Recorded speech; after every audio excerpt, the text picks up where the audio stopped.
They were children, 12 years old, 13 years old, 14 years old. They wore uniforms and merit badges. They hiked with adult leaders and followed established trails. They were surrounded by other scouts, other adults, other witnesses. They vanished anyway. The Boy Scouts of America has been taking young people into the wilderness for more than a century. Millions of scouts have camped in forests, climbed mountains, and learned survival skills that have served them throughout their lives. For most of them, these experiences were formative and positive. They came home with memories, friendships, and confidence. But some of them did not come home at all. Over the past 50 years, dozens of Boy Scouts have disappeared during camping trips and outdoor activities under circumstances that have never been explained. Some vanished within sight of their leaders. Others disappeared from tents surrounded by sleeping companions. A few were found days or weeks later in locations that searchers had already checked multiple times. Most were never found at all. These were not unprepared children wandering alone in unfamiliar terrain. These were scouts with training, with supervision, with groups of people who should have been watching them. They disappeared anyway, and the evidence they left behind raises questions that no one has been able to answer. Equipment found in impossible locations. Search dogs that refused to continue past certain points. Witnesses who saw the missing child after they had supposedly vanished. Photographs that show things that should not be there. If you think children cannot simply disappear from the middle of organized groups in well-traveled wilderness areas, the cases we are about to examine will change your mind. These stories involve some of the most extensive search operations in American history. They involve hundreds of volunteers, helicopters, tracking dogs, and professional rescue teams. They found almost nothing. Subscribe now and turn on notifications. What you are about to hear will stay with you long after this video ends. These are the stories no one talks about. The disappearances that do not fit any explanation. The children who walked into the wilderness with their troops and never walked out. We begin with a case that haunts investigators to this day. A 12-year-old boy who was sent back to camp to change his wet shoes. The distance was 150 meters. The time was less than 5 minutes. He never arrived. The Uinta Mountains in northeastern Utah are among the highest peaks in the state. The range includes dozens of summits over 13,000 feet and encompasses hundreds of square miles of designated wilderness. The terrain is rugged, with dense forests, alpine meadows, and hundreds of lakes scattered across high elevation basins. In summer, the mountains attract hikers, fishermen, and camping groups from across the region. Cubrant Lake sits at approximately 10,400 feet elevation, accessible by a trail that climbs through spruce and fir forest before opening into alpine terrain. The lake is a popular destination for scout troops because it offers good fishing, established campsites, and spectacular scenery without requiring technical climbing skills. On August 19, 2004, a Boy Scout troop from the Salt Lake City area arrived at Cubrant Lake for a weekend camping trip. The group consisted of 8 boys ranging from 11 to 14 years old, along with 4 adult leaders, including 2 fathers who had brought their sons. Kevin Whitmore was one of those fathers. His son Tyler was 12 years old and had been a scout for 2 years. Tyler was quiet but enthusiastic about the outdoors. He had been looking forward to this trip for weeks, talking about the fish he planned to catch and the photographs he wanted to take. The group set up camp on the north shore of the lake on the afternoon of August 19th. The weather was clear and warm. The boys explored the shoreline, set up their tents, and helped prepare dinner. Everything proceeded normally. The next morning, August 20th, Kevin woke Tyler early to go fishing before the rest of the camp stirred. Father and son walked approximately 150 meters from camp to a rocky point that extended into the lake. The fishing there was supposed to be excellent. They had been fishing for about 30 minutes when Tyler stepped into the shallow water near the shore and soaked his hiking boots. The water was cold, fed by snowmelt from the peaks above. Kevin told Tyler to walk back to camp, change into dry shoes, and return. Tyler nodded and started back toward camp. Kevin watched him for a moment, then turned his attention back to his fishing line. He had a bite. When Kevin looked up again, perhaps 2 or 3 minutes later, He could no longer see Tyler on the trail. This did not concern him immediately. The path wound through some trees that blocked the view. Tyler should have been close to camp by then. Kevin continued fishing for another 10 minutes before deciding to head back himself. When he reached camp, he expected to find Tyler sitting in their tent, lacing up his spare boots. Tyler was not there. His wet boots were not there either. There was no sign he had returned to camp at all. Kevin checked the other tents. The other boys were still sleeping. None of them had seen Tyler. He walked the perimeter of the camp, calling his son's name. No response. The other adults woke to Kevin's increasingly frantic calls. Within minutes, all 4 leaders were searching the immediate area around the lake. They checked the shoreline, the trail they had hiked in on, the rocky slopes above camp. They shouted Tyler's name until their voices grew hoarse. Tyler Whitmore had vanished. 150 meters. That was the distance from the fishing spot to the camp. An adult can walk it in less than 2 minutes. A 12-year-old, even walking slowly, should cover it in 3 or 4. Kevin had looked away for perhaps 3 minutes total. In that time, his son had disappeared from a trail in broad daylight, within earshot of a camp full of people. The scoutmasters used a satellite phone to contact authorities. By early afternoon, a full search operation was underway. Over the following days, it would become one of the largest search and rescue efforts in Utah history. More than 3,000 volunteers eventually participated. This included professional search and rescue teams from multiple counties, National Guard units, mounted patrols, dog teams from across the western United States, and hundreds of private citizens who drove to the mountains to help look for a missing child. Helicopters flew grid patterns over the wilderness.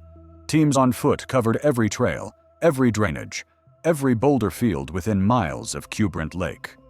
Divers checked the lake itself, though the water was cold and clear enough that a body should have been visible from the surface. They found nothing. No clothing, no equipment, no footprints leading away from the established trail, no sign that Tyler Whitmore had ever left the path between the fishing spot and the camp. The dogs were brought in on the second day. Multiple teams with trained tracking dogs attempted to follow Tyler's scent from the last place his father had seen him. The results were disturbing. The primary tracking dog, a bloodhound with years of search experience, picked up Tyler's scent at the fishing spot without difficulty. She followed it along the trail toward camp, moving confidently for approximately 60 meters. Then she stopped. The handler reported that his dog circled a specific spot on the trail, approximately halfway between the fishing point and the camp. She sniffed the ground, whined, and refused to continue in any direction. Other dogs were brought to the same location. They exhibited similar behavior. They would track Tyler's scent to that spot on the trail and stop. Some sat down and would not move. Others circled repeatedly before giving up. The handlers could not explain it. A scent trail does not simply end in the middle of a path. If Tyler had continued walking, his scent should have continued with him. If he had left the trail, his scent should have led in that direction. If he had been picked up by a vehicle, there would have been vehicle tracks on the rough terrain. There was nothing. Tyler's trail ended at an unremarkable spot on a mountain path, 60 meters from where his father had last seen him, 90 meters from a camp full of people.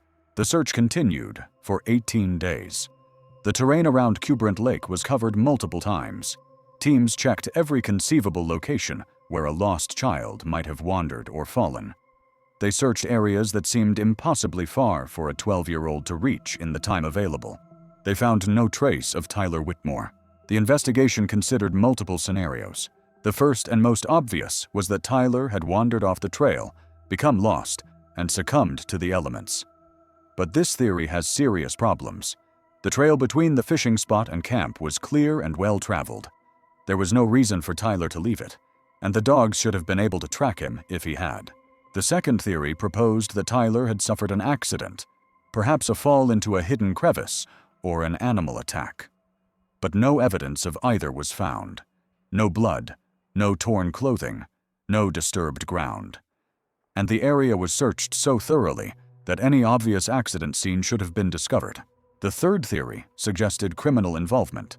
Perhaps someone had been in the area and had taken Tyler, but no other people were known to be near Cubrant Lake that morning. The The terrain would have made a quick abduction extremely difficult. And there were no signs of a struggle, no indication that Tyler had encountered anyone else. A fourth theory, discussed quietly among some investigators, proposed that Tyler had staged his own disappearance. Perhaps he had run away from home and used the camping trip as cover. But this theory contradicted everything known about Tyler. He was close to his family. He had been excited about the trip. He had no history of running away or behavioral problems. And where would a 12-year-old go in the middle of the Uinta wilderness? None of the theories fit the evidence. A boy had walked down a trail in broad daylight and ceased to exist halfway along it. Kevin Whitmore has never recovered. He sold his house in Salt Lake City and moved to a small town near the Uinta Mountains, where he continues to search for his son during the summer months. He has hiked every trail within 10 miles of Cubrant Lake dozens of times. He has placed cameras on trees. He has interviewed every person he can find who was in the area that summer. He has found nothing. In 2009, 5 years after Tyler disappeared, a hiker found a boy's hiking boot approximately 4 miles from Cubrant Lake, in a drainage that had been searched multiple times during the original operation. The boot was Tyler's size. It was consistent with the brand he had been wearing, but it was not waterlogged, as Tyler's boots should have been after his wade into the lake.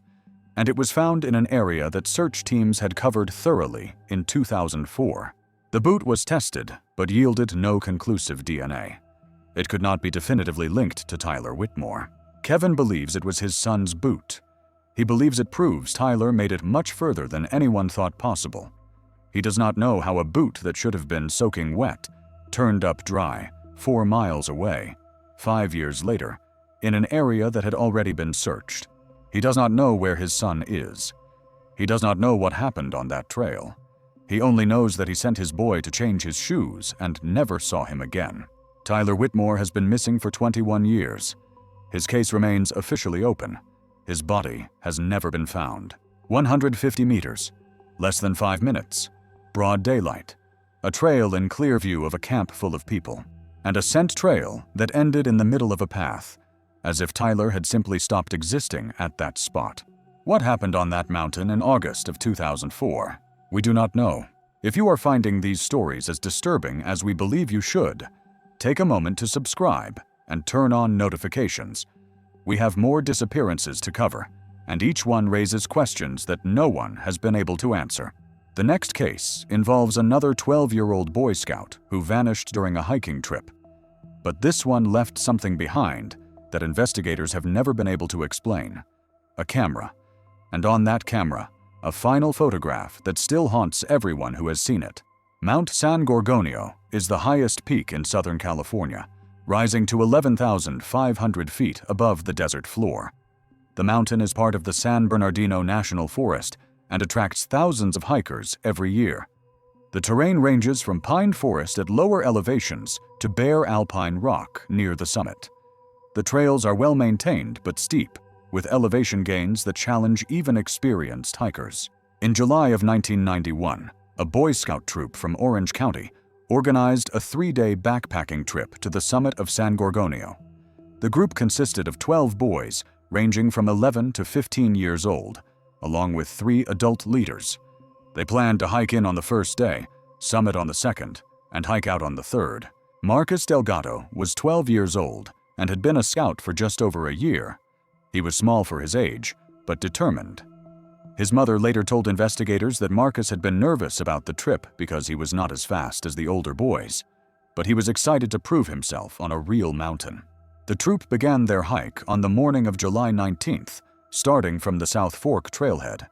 The weather was clear and hot at lower elevations, but would cool as they gained altitude. They carried full packs with tents, sleeping bags, food, and water. By midday, the group had spread out along the trail, as often happens when hikers of different fitness levels tackle steep terrain. The older, stronger boys pulled ahead. The younger and smaller scouts fell behind.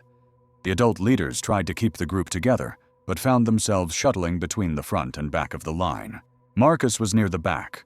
He was moving slowly, stopping frequently to rest. One of the adults, a man named Robert Thornton, stayed with him for a while, encouraging him to keep going. But Thornton was also responsible for other stragglers, and at some point Marcus fell behind even that rear group. According to the other scouts, Marcus was last seen at approximately 2 o'clock in the afternoon, resting on a rock beside the trail at an elevation of approximately 9,000 feet. Several boys passed him at that point. One of them asked if he was okay. Marcus said he was fine, just tired. He said he would catch up in a few minutes. That was the last confirmed interaction with Marcus Delgado. When the group reached their planned campsite at approximately 4:30 in the afternoon, Marcus was not with them. The leaders assumed he was still making his way up the trail. They sent 2 of the older boys back down to find him and escort him to camp. The boys hiked back more than a mile. They found the rock where Marcus had been resting. He was not there. They continued down the trail another half-mile, calling his name. No response. They returned to camp and reported that Marcus was missing. A search began immediately. All 12 scouts and 3 adults spread out along the trail and into the surrounding area. They called Marcus's name until dark. They found nothing. The next morning, the scoutmasters contacted authorities using a radio they had brought for emergencies. By noon, a full search operation was underway. Over the following 16 days, more than 400 people searched for Marcus Delgado. This included professional search and rescue teams, sheriff's deputies, National Guard helicopters, volunteer hikers, and tracking dog units from multiple agencies. The terrain was challenging. The slopes of San Gorgonio are steep, with dense brush in some areas and loose rock in others. There are cliffs, ravines, and thick stands of trees where a person could be hidden from view even at close range. The searchers found several items that belonged to Marcus. On the 3rd day, a volunteer found a candy wrapper approximately 100 yards off the main trail, in a drainage that led down toward a creek. The wrapper was from a brand of energy bar that Marcus had brought on the trip.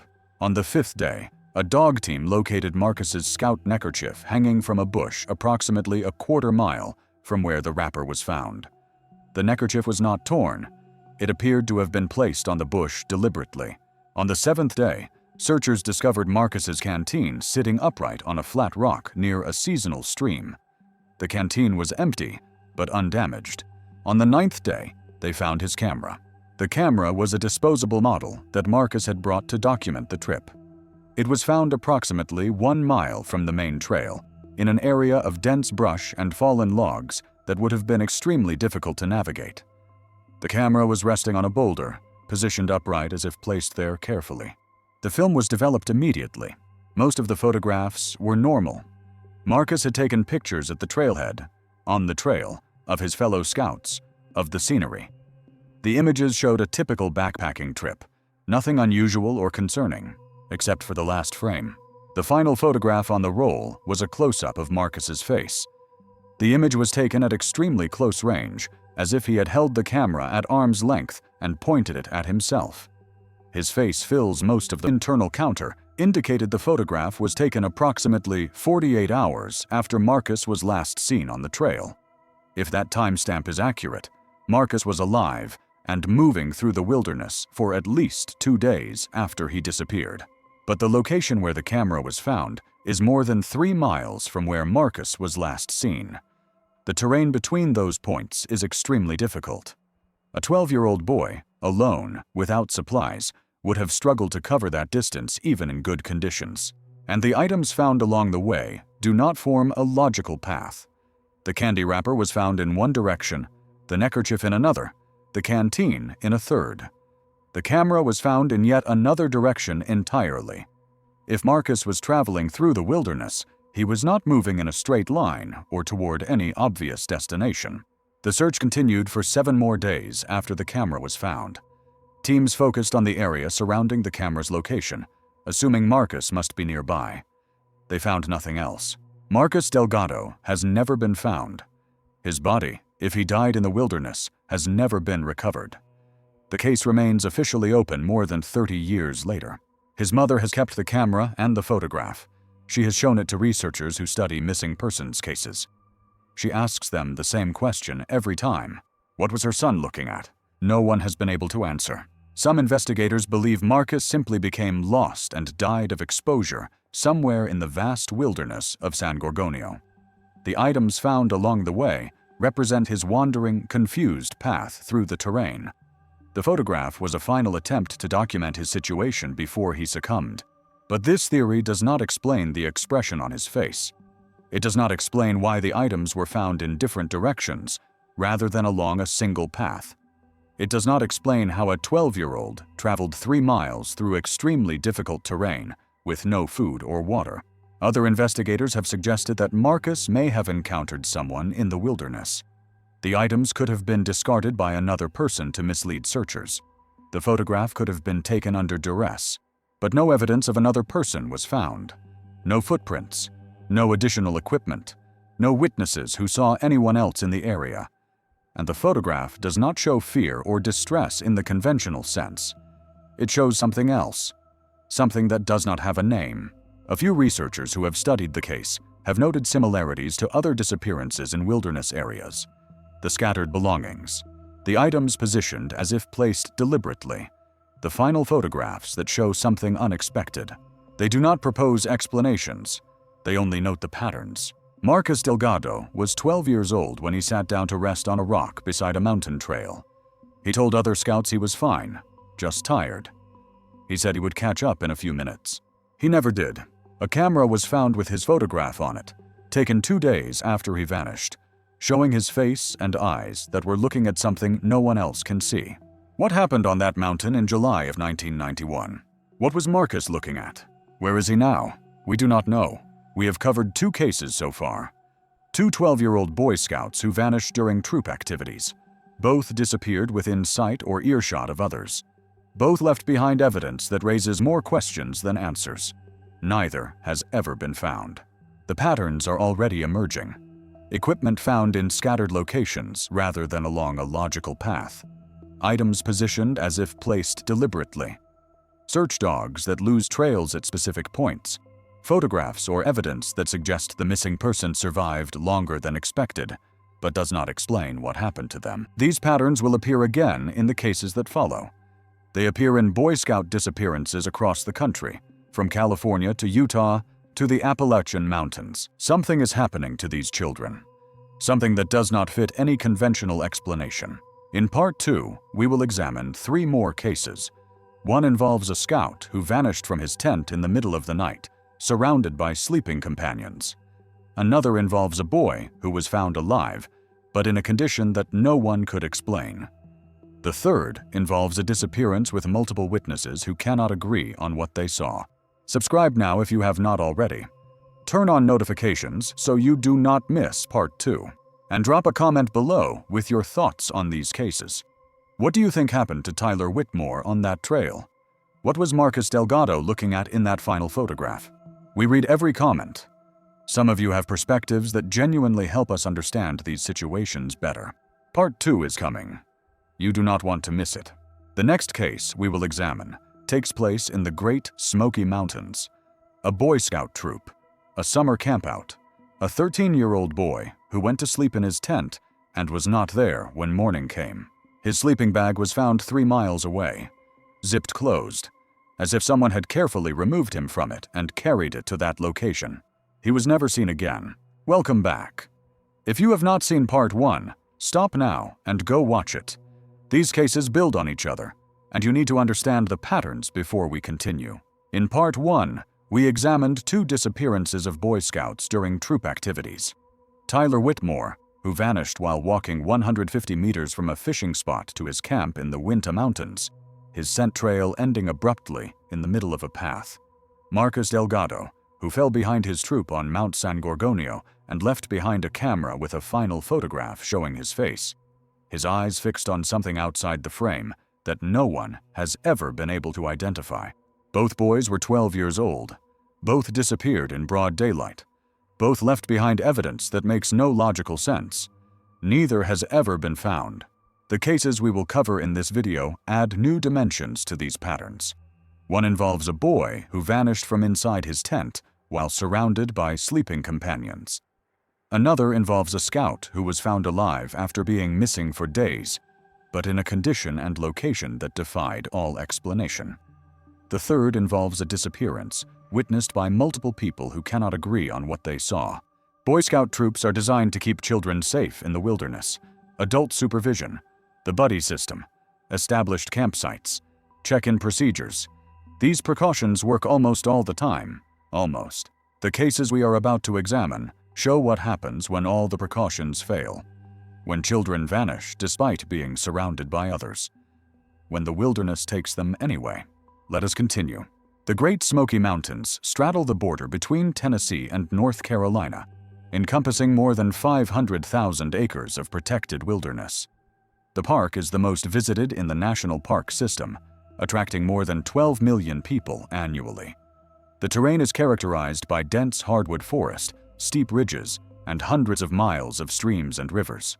Fog and mist are common, sometimes reducing visibility to a few feet even in daylight. The Smokies have a long history of disappearances. The dense vegetation, rugged terrain, and unpredictable weather create conditions where people can become lost within yards of established trails. Most missing hikers are found within a day or two, disoriented, but alive. Some are not found at all. In July of 2008, a Boy Scout troop from Knoxville, Tennessee, organized a 5-day backpacking trip through the backcountry of the Great Smoky Mountains. The group consisted of 14 boys between the ages of 12 and 16, along with 4 adult leaders. They had done similar trips in previous years without incident. The troop entered the backcountry on July 14th, hiking approximately 8 miles to a designated camping area near a creek called Ramsey Prong. They set up camp in the late afternoon, ate dinner, and gathered around a fire to talk before turning in for the night. Ethan Blackwood was 13 years old and had been a scout for 3 years. He was popular among the other boys, known for his sense of humor and his willingness to help with camp chores. His father later told investigators that Ethan loved these camping trips more than almost anything else. He had been counting down the days for weeks. Ethan shared a 4-person tent with 3 other scouts, his best friend Daniel, and 2 younger boys named Chris and Ryan. The 4 boys went to sleep at approximately 10:30 in the evening on July 14th. The weather was warm and humid. The sounds of the forest surrounded them. At approximately 2:15 in the morning, Daniel woke up because he needed to use the latrine. He fumbled for his flashlight, found it, and turned it on.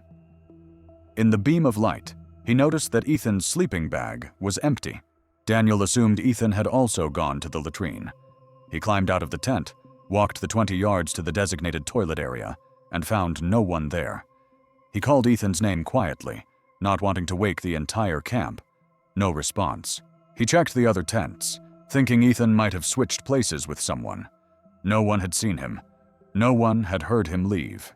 Daniel woke one of the adult leaders, a man named Frank Morrison. Together, they searched the immediate campsite with flashlights. They found no trace of Ethan. By 3 o'clock in the morning, the entire camp was awake and searching. By 4 o'clock, when the first gray light of dawn began filtering through the trees, they had covered every area within shouting distance. Ethan Blackwood was gone. The search that followed involved more than 200 personnel over the next 12 days. Rangers, sheriff's deputies, search and rescue volunteers, and tracking dog teams from multiple states converged on the area. Helicopters flew overhead when the weather permitted, which was not often. The Smokies lived up to their name, with fog and mist limiting visibility for much of the search. The dogs were brought in on the first full day of searching.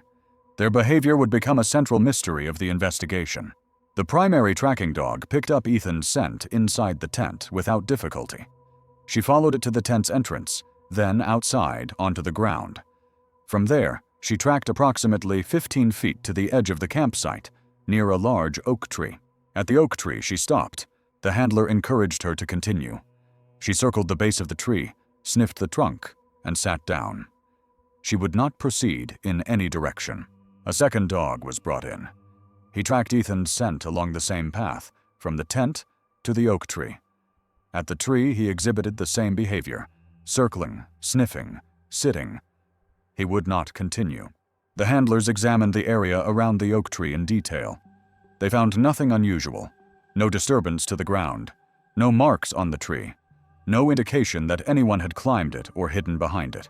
Ethan's scent trail led from his sleeping bag to the tent entrance to the oak tree, approximately 20 feet total. Then it ended.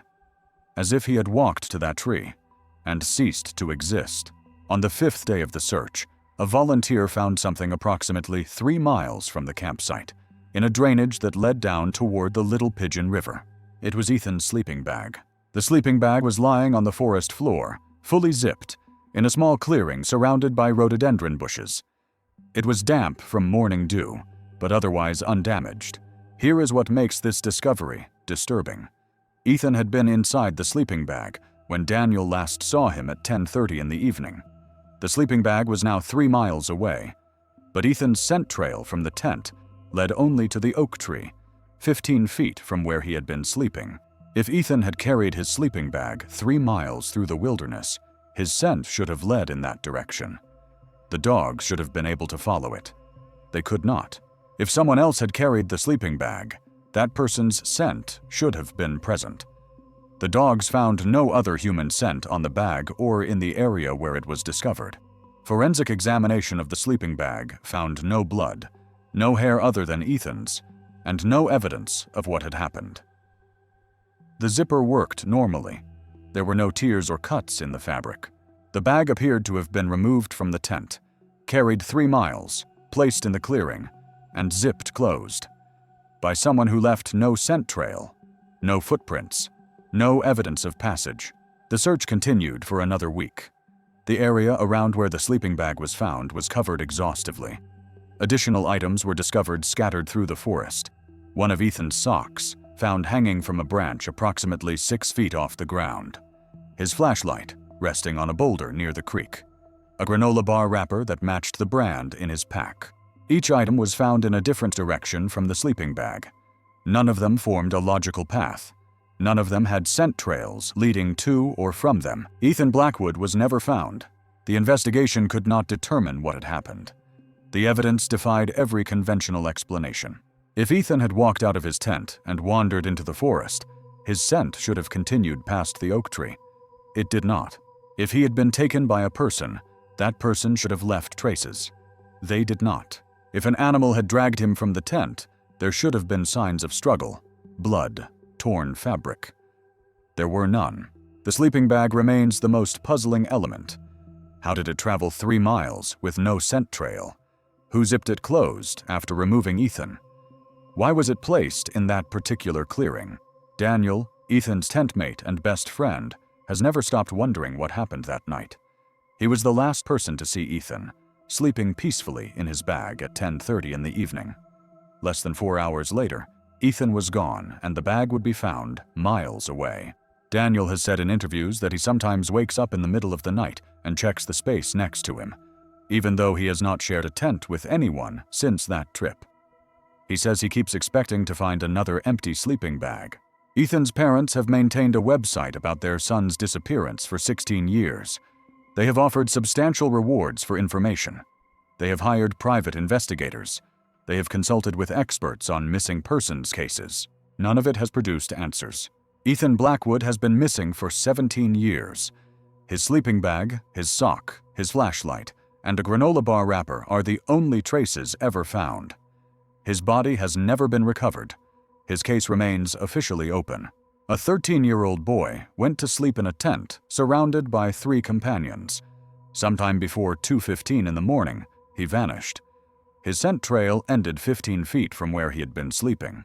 His sleeping bag was found 3 miles away, zipped closed, with no explanation for how it got there. What happened in the Great Smoky Mountains on the night of July 14th, 2008? We do not know. If you are finding these stories as unsettling as we believe you should, take a moment to subscribe and turn on notifications. We have more disappearances to cover, and each one raises questions that no one has been able to answer. The next case is different from the others we have examined. In this case, the missing boy was found, but the condition in which he was found and the location where he was discovered created mysteries that remain unsolved to this day. The Adirondack Mountains in northern New York State comprise the largest protected wilderness area in the contiguous United States. More than 6 million acres of forest, lakes, and peaks, much of it as wild as it was centuries ago. The terrain is challenging, with dense forest, steep slopes, and weather that can change rapidly even in summer. In August of 2013, a Boy Scout troop from Albany organized a week-long canoe and camping trip in the western Adirondacks.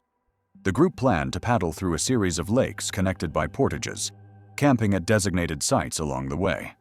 It was a classic Adirondack adventure, the kind that troops had been doing for generations. The group consisted of 10 boys between the ages of 11 and 15, along with 3 adult leaders.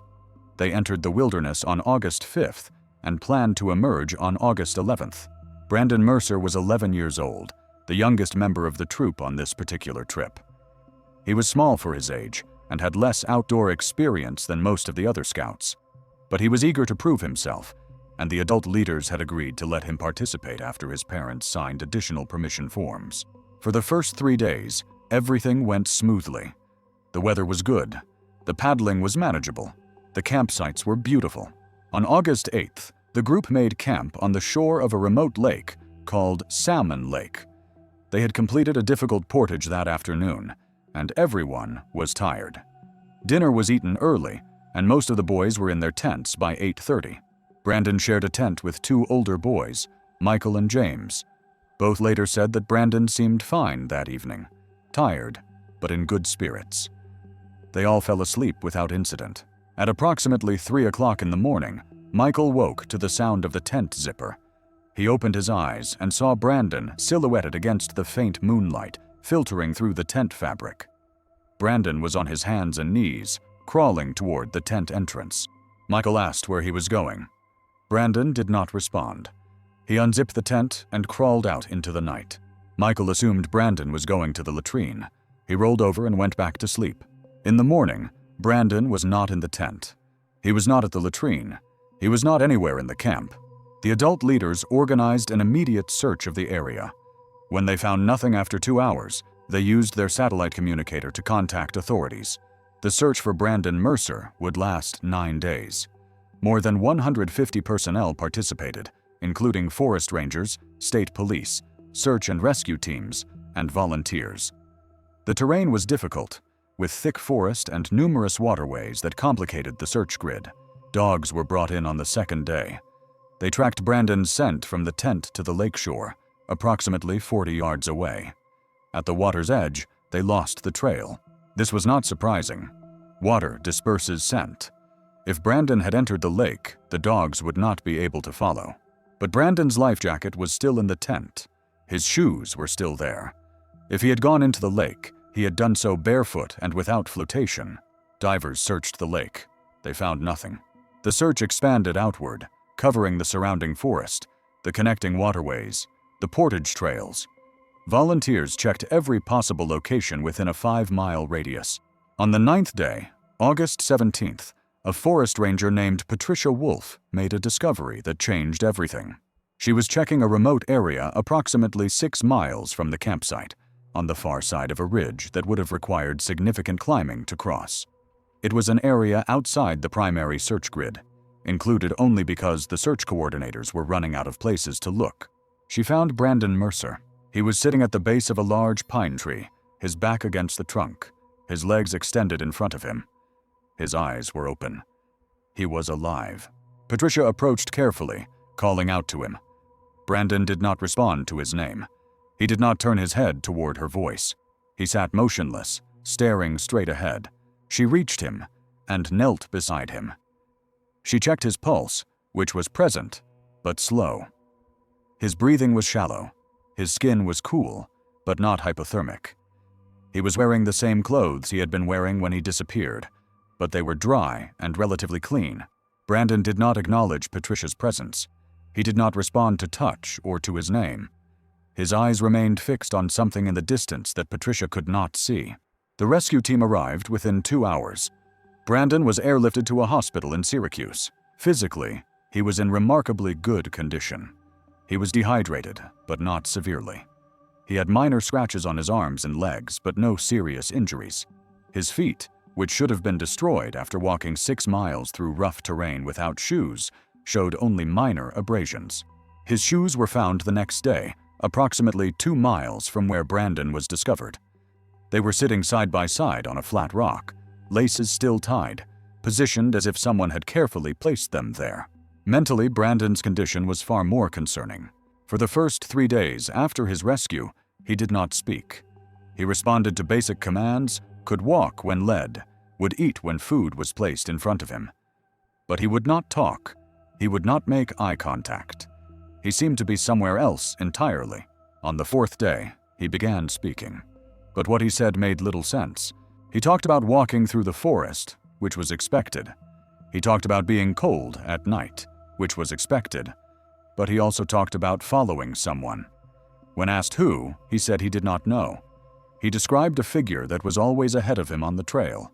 A figure that never turned around. A figure that he felt compelled to follow. He said he had walked for a long time. When asked how long, he said he did not know. Time had felt different. Sometimes it seemed like minutes. Sometimes it seemed like days. He could not explain how he had traveled 6 miles through trackless wilderness in bare feet with minimal injuries. He could not explain where he had slept or what he had eaten. He could not explain why he had left his tent in the middle of the night. He said only that he had seen someone outside the tent, someone standing at the edge of the forest, waiting.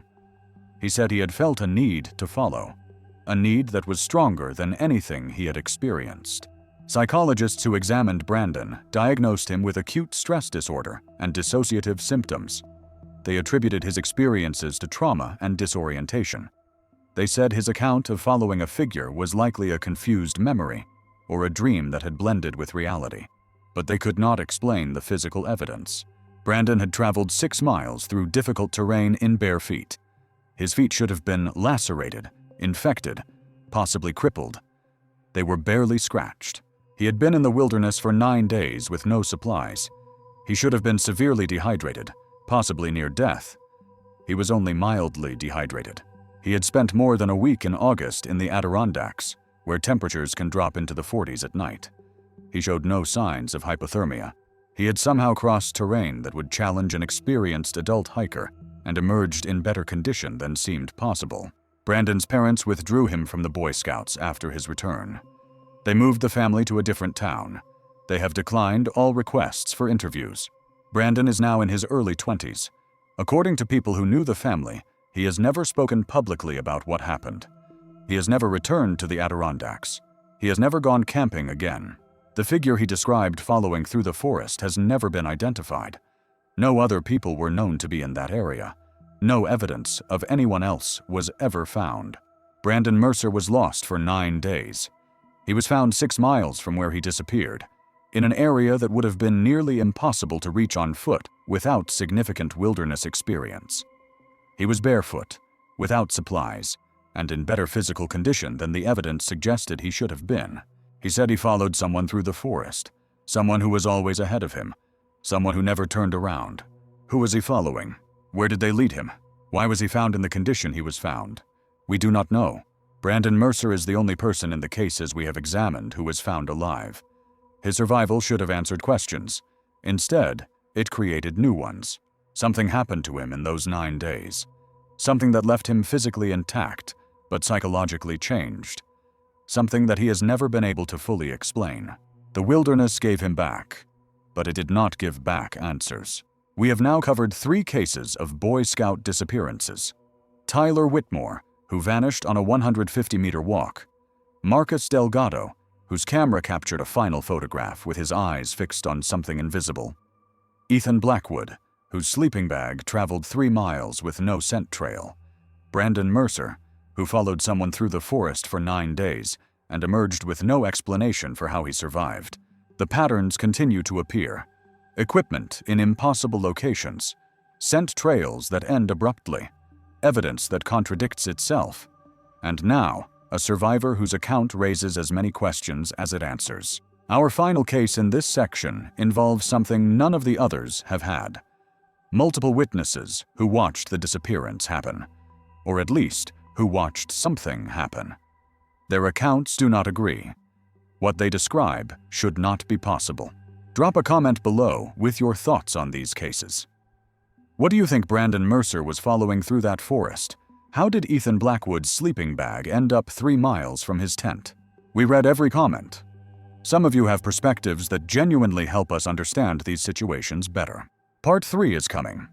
Subscribe now and turn on notifications so you do not miss it. The final cases are the strangest of all, including one where 5 witnesses watched a boy walk toward a tree line and vanish before he reached it. They were watching him the entire time. They never saw him enter the forest. He was gone anyway. Welcome back. This is the final part of our investigation into Boy Scout disappearances. If you have not seen parts 1 and 2, stop here and go back. Everything we are about to discuss builds on what came before. In part 1, we examined 2 cases. Tyler Whitmore, who vanished while walking 150 meters from a fishing spot to his camp in the Uinta Mountains, his scent trail ending abruptly in the middle of a path. Marcus Delgado, who fell behind his troop on Mount San Gorgonio and left behind a camera with a final photograph, showing his eyes fixed on something no one has ever been able to identify. In part 2, we covered 2 more cases. Ethan Blackwood, who disappeared from his tent in the Great Smoky Mountains while surrounded by sleeping companions. His sleeping bag found 3 miles away, with no explanation for how it got there. Brandon Mercer, who was found alive after 9 days in the Adirondacks, barefoot and barely injured, describing a figure he had followed through the forest, a figure that was always ahead of him and never turned around. 4 cases, 4 Boy Scouts, 4 sets of evidence that make no logical sense. The cases we will examine in this final part add elements that none of the others have had. One involves multiple witnesses who watched a boy walk toward a tree line and never reach it. Another involves a scout found in a location that searchers had checked repeatedly, in a condition that medical examiners could not explain.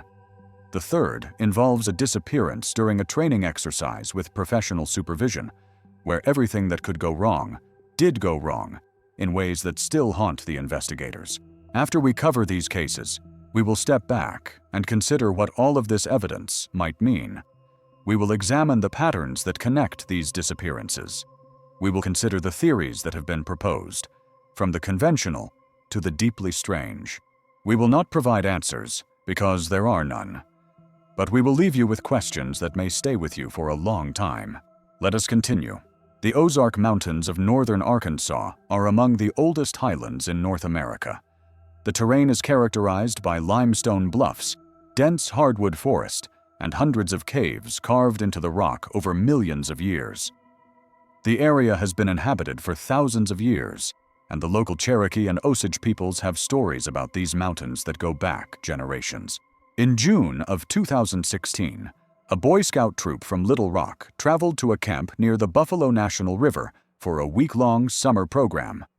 The camp had been operating for more than 40 years and had an excellent safety record. Dozens of troops visited each summer without incident. The group from Little Rock consisted of 16 boys between the ages of 11 and 15, along with 5 adult leaders. They arrived on June 12th and settled into their assigned cabins without any problems. Nathan Reeves was 14 years old and had been a scout for nearly 5 years. He was one of the more experienced members of the troop, working toward his Eagle Scout rank. His scoutmaster described him as responsible and level-headed, the kind of boy you could trust to follow instructions. On June 15th, the 4th day of the camp, the troop participated in an orienteering exercise. The boys were divided into teams of 3 or 4 and given maps with coordinates to locate. The exercise took place in a section of forest adjacent to the main camp, an area of approximately 200 acres that had been used for similar activities for decades. Nathan was on a team with 3 other boys, Kevin, Marcus, and David. All 4 were experienced scouts. They received their coordinates at 9 in the morning and set off into the forest.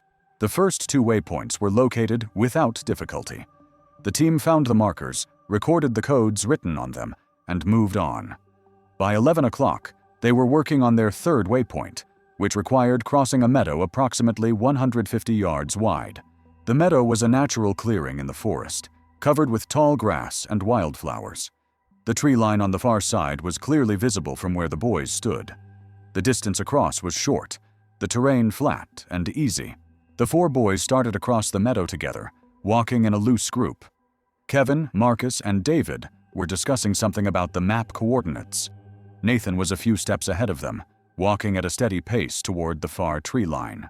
What happened next has been described by 3 witnesses who were watching the entire time. Their accounts agree on the basic facts but differ in crucial details. Kevin was the first to notice something wrong. He looked up from the map and saw Nathan approximately 50 yards ahead, still walking toward the trees.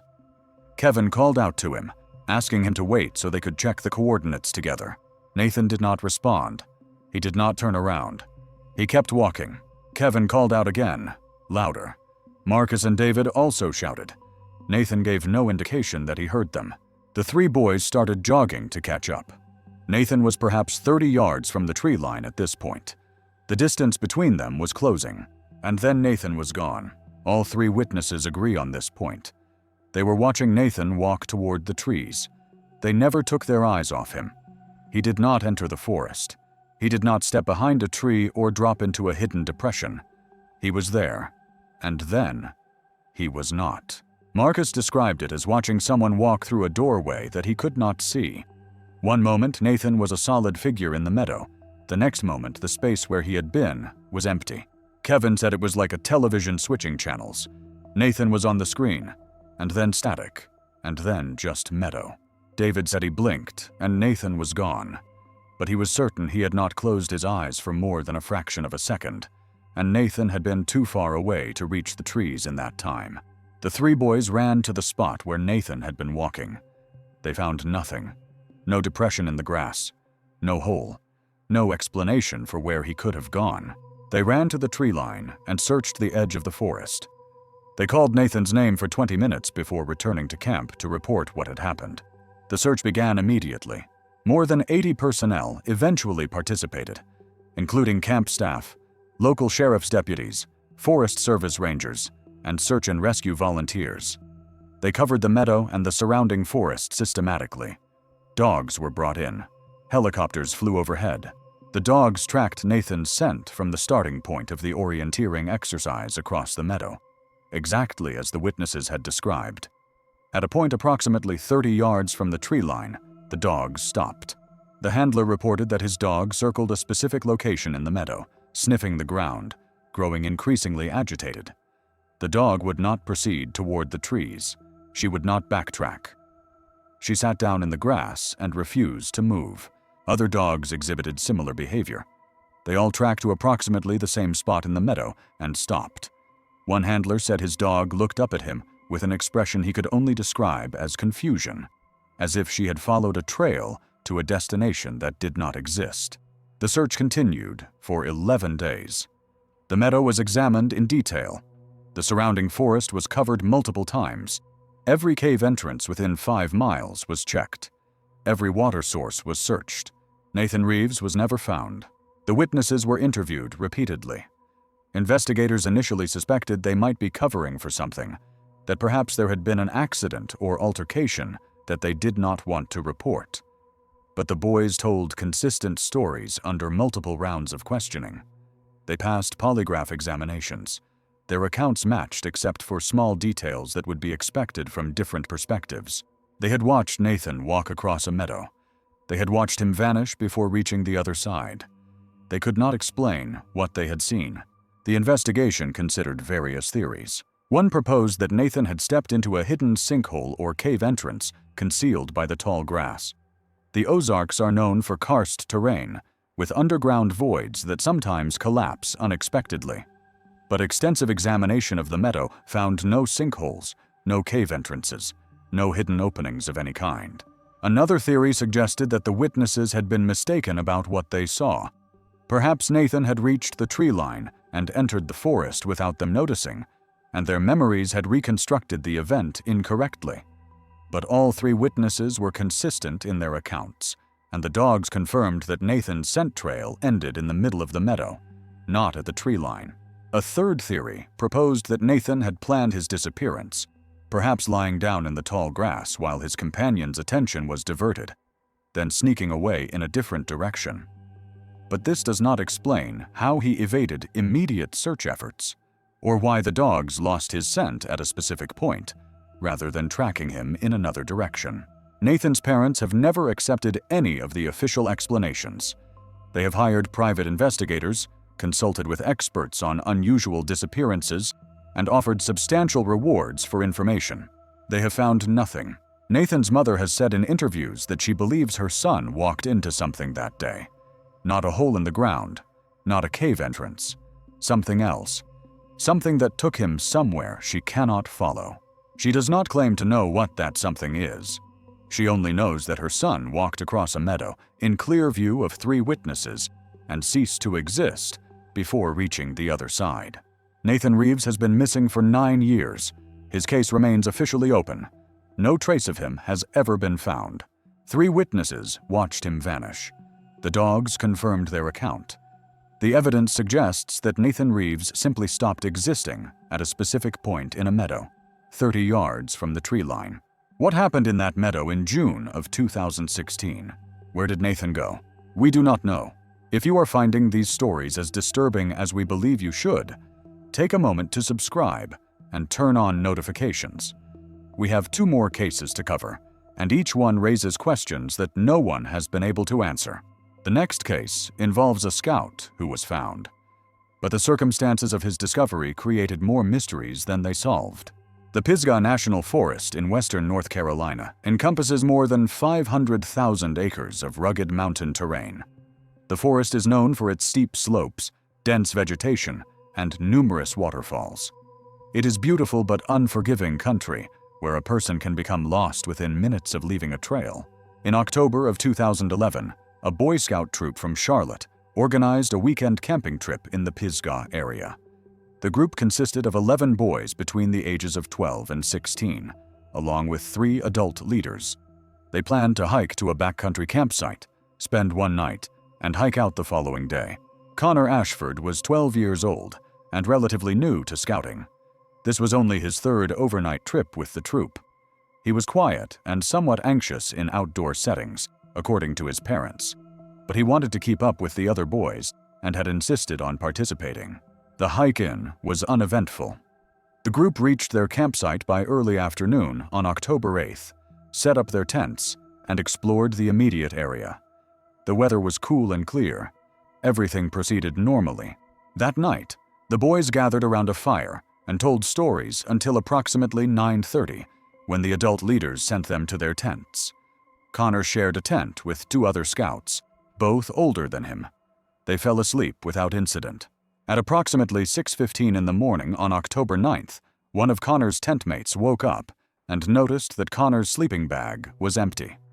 He assumed Connor had gone to use the latrine and went back to sleep. By 7 o'clock, when the camp was stirring and breakfast preparations began, Connor had not returned. A search of the immediate area found no sign of him. The adult leaders initiated emergency procedures. One of them hiked to a location with cell service and contacted authorities. A search operation was organized within hours. The terrain around the campsite was extremely challenging. Dense rhododendron thickets, steep ravines, and rocky outcroppings made progress difficult, even for experienced searchers. Visibility within the forest was often limited to a few yards. Dogs were brought in on the first afternoon. They tracked Connor's scent from the tent to the edge of the campsite, then lost it in a rocky area approximately 40 yards from where he had been sleeping. The search continued for 6 days. More than 120 personnel participated. Helicopters flew when conditions allowed. Every drainage, every cliff face, every possible location within a 2-mile radius was checked. On the 7th day, October 15th, a search team made a discovery that would become the central mystery of the case. A volunteer named Richard Holt was checking a steep ravine approximately 1.7 miles from the campsite. The ravine had been searched on the 2nd day of the operation. Multiple teams had walked through it. Richard himself had been part of one of those teams. At the bottom of the ravine, partially concealed by a fallen log, Richard found Connor Ashford. Connor was dead. His body was lying face up, his eyes closed, his arms at his sides. He was wearing the same clothes he had worn to bed. He was not wearing shoes. The position of the body was unusual. Connor did not appear to have fallen or collapsed. He was lying in a composed position, as if he had laid down deliberately and gone to sleep. His hands were folded across his chest. The medical examiner who later examined Connor could not determine a cause of death. There was no evidence of trauma, no broken bones, no wounds, no signs of animal predation, no indication of poisoning or drug use. Connor's body showed signs of mild dehydration, but not enough to be fatal. He had simply stopped living, apparently peacefully, in a ravine 1.7 miles from his campsite. But here is what makes this case truly disturbing. That ravine had been searched multiple times by multiple teams. Richard Holt himself had walked through the same area on the second day. He was certain of it. He remembered the fallen log, the shape of the rocks, the angle of the slope. He had looked behind that log. He was sure he had. Connor had not been there. Other searchers confirmed Richard's account. The ravine had been checked at least 3 times before Connor was found. On each occasion, searchers had looked behind the fallen log. They had found nothing. The investigation tried to explain this discrepancy. Perhaps the searchers had been mistaken about which ravine they had checked. But Richard and others were adamant. They knew the terrain. They had marked their search areas on maps. Perhaps Connor had still been alive and mobile during the earlier searches, hiding from rescuers for reasons unknown. But there was no evidence of this. No food wrappers. No signs that he had survived in the wilderness for 6 days. And he was only 12 years old, not dressed for the cold October nights, without supplies. Perhaps the body had been moved to that location by someone. But who? And why? And how had they avoided detection during one of the most intensive search operations in the region? The medical examiner's inability to determine a cause of death added another layer of mystery. Connor was a healthy 12-year-old boy. Something had killed him, but the examination could not identify what. The official finding was that Connor had become lost in the forest, succumbed to exposure over the course of several days, and died at the location where he was found. The failure of earlier search teams to locate him was attributed to the difficult terrain and the concealment provided by the fallen log. Many of the searchers involved do not accept this explanation. They know what they saw. They know what they did not see. They checked that ravine. The body was not there. Connor Ashford's parents have struggled with the unanswered questions ever since. Why did their son leave his tent? Where did he go? Why could the dogs not track him? How did he end up in a ravine that had already been searched? What killed him? They have never received answers. Connor Ashford was 12 years old. He was found dead in a location that searchers had already checked, in a position that suggested he had laid down to sleep, from a cause that medical examiners could not determine. His case is officially closed, but the questions remain. How did a body appear in a location that had been searched multiple times? Why was Connor found in such a composed position? What killed a healthy 12-year-old boy without leaving any trace? We do not know. Our final case is perhaps the most troubling of all. It involves a disappearance during an official training exercise with professional supervision. It involves multiple failures that should have been impossible. It involves evidence that suggests the boy survived much longer than anyone expected, in conditions that should have killed him within hours. The Boundary Waters Canoe area in northern Minnesota is one of the most remote wilderness regions in the lower 48 states. More than 1 million acres of forest, lakes, and waterways, accessible only by canoe or on foot. The area is famous for its pristine beauty and its unforgiving conditions. Summer temperatures can reach the 90s. Winter temperatures can drop to 40 below zero. The wilderness doesn't forgive mistakes. In August of 2009, a Boy Scout high adventure camp organized a week-long canoe trip through the Boundary Waters. The trip was led by professional guides employed by the camp, young adults with extensive wilderness experience and specialized training. The group consisted of 8 scouts between the ages of 14 and 17.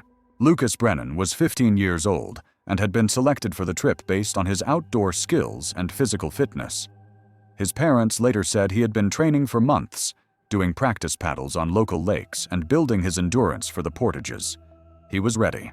The trip departed on August 3rd and proceeded normally for the first 3 days. The group paddled through several lakes, completed multiple portages, and camped at designated sites along the way. The weather was good. The boys were tired but enthusiastic. On August 6th, The group completed a long portage and arrived at a small lake called Omega Lake, one of the more remote destinations in the Boundary Waters. They set up camp on the north shore, planning to spend 2 nights before beginning the journey back. That evening, Lucas complained of a headache. One of the guides gave him ibuprofen and told him to drink more water, assuming the headache was caused by exertion and mild dehydration. Lucas went to bed early. At approximately 11:30 that night, Lucas woke his tent mate, a boy named Jake, and said he was going to get some air. Jake later said Lucas seemed disoriented, his speech slightly slurred. Jake asked if he was okay. Lucas said he was fine and left the tent. He never came back. Jake fell back asleep and did not realize Lucas had not returned until morning. When the guides discovered Lucas was missing, they initiated emergency protocols immediately. One guide stayed with the remaining scouts. The other 2 began searching the shoreline and the forest around the campsite. They found no trace of Lucas. The camp had a satellite phone for emergencies. Within hours, a rescue operation was underway. Given the remoteness of the location, reaching Omega Lake required either a lengthy paddle from the nearest access point or a helicopter flight. Initial responders arrived by float plane on the afternoon of August 6th. The search that followed was extensive. More than 90 personnel participated over the following 2 weeks. Helicopters flew patterns over the surrounding wilderness. Boats checked the shorelines of every lake within 5 miles. Ground teams covered the portage trails and the forest between water bodies. Dogs were brought in on the 3rd day. They tracked Lucas's scent from the tent to the lake shore, approximately 30 yards away. At the water's edge, they lost the trail. Divers searched Omega Lake. It was small enough to cover thoroughly. They found nothing. The search expanded outward. Lakes and shorelines miles from the campsite were checked. Portage trails were walked multiple times. Every conceivable location was examined. On August 18th, 12 days after Lucas disappeared, a canoeist in a completely different section of the Boundary Waters made a discovery. The canoeist, a solo traveler named Margaret Chen, was portaging between 2 lakes approximately 14 miles from Omega Lake. The portage was a difficult one, more than a mile long over rough terrain. Approximately halfway along the portage trail, she found a Boy Scout neckerchief hanging from a tree branch. She photographed it and continued on, intending to report it when she reached civilization. The neckerchief was later identified as belonging to Lucas Brennan, 14 miles. In 12 days, with no canoe, no supplies, no food, a 15-year-old boy with a headache and disorientation had apparently traveled 14 miles through some of the most difficult wilderness in the country. Or someone had carried his neckerchief there. But who? And why? The search shifted to the new location. For another week, teams covered the area around the portage where the neckerchief was found. They discovered several more items scattered through the forest. A sock, identified as Lucas's by its size, and a distinctive patch his mother had sewn over a hole. A water bottle, empty, resting on a rock near a creek. A single boot, found wedged into a gap between 2 boulders. Each item was found in a different direction from the last. None of them formed a logical path. None of them had scent trails leading to or from them. Lucas Brennan was never found. The investigation struggled to explain the evidence. If Lucas had walked 14 miles through the wilderness, he would have needed to navigate without a map or compass through terrain that confuses experienced adults. He would have needed to find water and possibly food to survive. He would have needed to cross multiple lakes without a canoe. The items found along the way did not form a coherent route. They were scattered across miles of wilderness in patterns that made no geographical sense. One investigator privately suggested that the items might have been placed deliberately by someone who wanted to mislead the search. But no evidence of another person was found, and the logistics of such a deception in the remote Boundary Waters would have been extraordinarily difficult.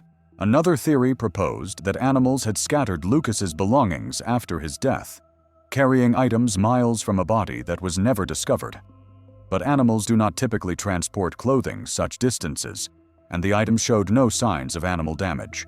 The medical aspects of the case added additional questions. Lucas had been complaining of a headache and appeared disoriented before his disappearance. Could he have been suffering from a medical condition that caused him to wander? But no such condition was in his medical history, and even a disoriented person could not travel 14 miles through roadless wilderness in the condition Lucas appeared to be in. Lucas Brennan has been missing for 16 years. His neckerchief, sock, water bottle, and boot are the only traces ever found. His body has never been recovered. His parents maintain a foundation in his name that supports wilderness safety education. They have never stopped hoping that someday they will learn what happened to their son. They know he walked out of his tent at 11:30 on a summer night, complaining of a headache. They know his belongings were found scattered across 14 miles of wilderness. They do not know how he traveled so far. They do not know where he is now. Lucas Brennan was 15 years old. He was on a supervised trip with professional guides. He vanished from a campsite on a remote lake, and pieces of him turned up across miles of wilderness that he should not have been able to cross. What happened in the Boundary Waters in August of 2009? How did Lucas travel 14 miles through trackless wilderness? Where is he now? We do not know. We have now examined 6 disappearances of Boy Scouts across the United States. 6 children who vanished during organized activities with adult supervision. 6 sets of evidence that defy every conventional explanation. Let us consider what these cases have in common. First, the scent trail patterns. In every case where tracking dogs were used, they lost the trail at specific locations. Not gradually, not at water crossings where scent might naturally disperse. The trails ended abruptly, at unremarkable spots, as if the missing person had ceased to exist at that point. Second, the equipment patterns. When belongings were found, they were often scattered in patterns that made no geographical sense. Items appeared in multiple directions, not along logical paths of travel. And they were frequently positioned deliberately, placed upright on rocks or hung from branches, rather than dropped or discarded. Third, the witness patterns. In several cases, people saw the missing child shortly before or during the disappearance. Their accounts describe behavior that does not fit normal explanations. Boys staring at things no one else could see. Boys walking toward destinations they never reached. Boys following figures that no one else observed. Fourth, the search patterns. In multiple cases, bodies or belongings were found in locations that had already been searched. Items and remains appeared in places that teams had checked, sometimes multiple times, as if they had not been there before, as if they had been placed there later. Fifth, the survival patterns. In cases where the missing person was found alive, or where evidence suggested extended survival, the physical condition of the person defied expectations. Brandon Mercer traveled 6 miles barefoot with minimal injury. Lucas Brennan apparently traveled 14 miles while sick and disoriented. These feats seem impossible under normal circumstances. These patterns appear not just in Boy Scout disappearances, but in missing persons cases across North American wilderness areas. Researchers who study these cases have documented the same elements appearing again and again, in different states, different decades, different contexts. Something is happening in the wilderness. Something that does not fit any conventional explanation. The conventional theories do not account for the evidence. Falls and accidents should leave bodies. The searches were thorough enough that bodies should have been found. In most cases, they were not. Animal predation should leave traces.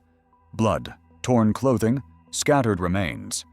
These were not found in any of the cases we examined. Criminal abduction should leave evidence.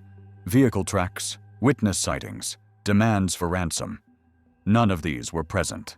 Medical emergencies might explain some disorientation, but they do not explain scent trails ending abruptly, or items appearing in searched locations, or boys traveling impossible distances in impossible conditions.